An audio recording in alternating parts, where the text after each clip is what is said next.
যে প্রফেসর মজুমদার স্যারকে যাওয়ার জন্য আরো একটি কথা বলবেন। এখানে কিনোট পেপারের মধ্যে বলা হয়েছে যে শিক্ষিত মায়ের কথা বলা হচ্ছে নেপোলিয়নের মধ্যে দিয়ে শুধুমাত্র শিক্ষিত মা দিয়ে কিন্তু আমরা আমাদের কন্যা শিশুর প্রতি সহিংসতা, সংবেদনশীলতা, তাদের অধিকার রক্ষা করতে পারবো কিনা সেটি কিন্তু এখন নানাভাবেই আমরা চিন্তা করছি। সমাজে যদি সুশাসন না থাকে, যদি নৈতিকতা না থাকে, দুর্নীতি বন্ধ করা না যায়, অপশাসন বন্ধ করা না যায়, তাহলে কিন্তু আমরা কন্যা শিশুর প্রতি আমাদের যে আকাঙ্ক্ষা, সেই আকাঙ্ক্ষা বা সুশাসনের প্রতি আমাদের যে দৃষ্টি, সেই দৃষ্টি না দিলে আমরা কিন্তু কোনোভাবেই কন্যা শিশুর প্রতি আমরা নির্যাতন, নিপীড়ন, ধর্ষণ এগুলি আমরা বন্ধ করতে পারবো না। আমরা বিগত সরকারের সময় আমরা দেখেছি যে সব কিছুতেই কিন্তু মিথ্যা ভুয়া তথ্য দেওয়া হতো।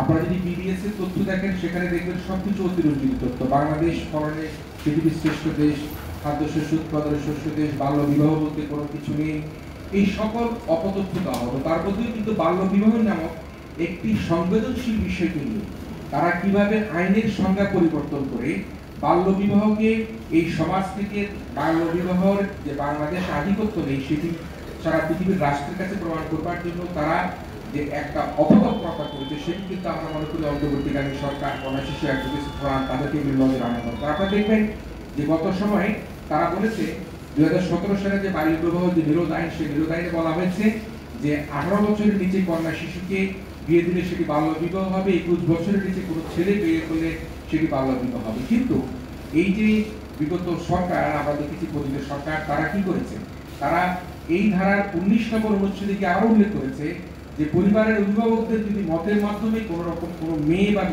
ছেলে বিয়ে 21 বছরের নিচে হয়, তাহলে কিন্তু সেটি বাল্য বিবাহ হিসেবে গণ্য হবে না।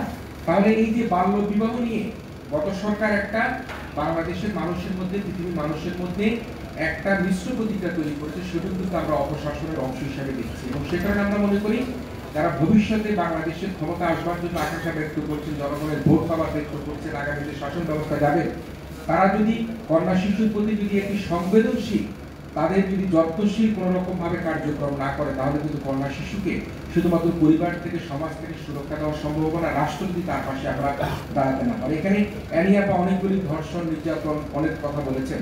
আমি শুধু শেষে একটা কথা বলবো যে কন্যা শিশুর প্রতি যে সহিংসতা কিন্তু এখনো বন্ধ হয়নি। কন্যা শিশুর প্রতি যে আমরা নিপীড়ন, সেটি কিন্তু আমরা কমাতে পারিনি।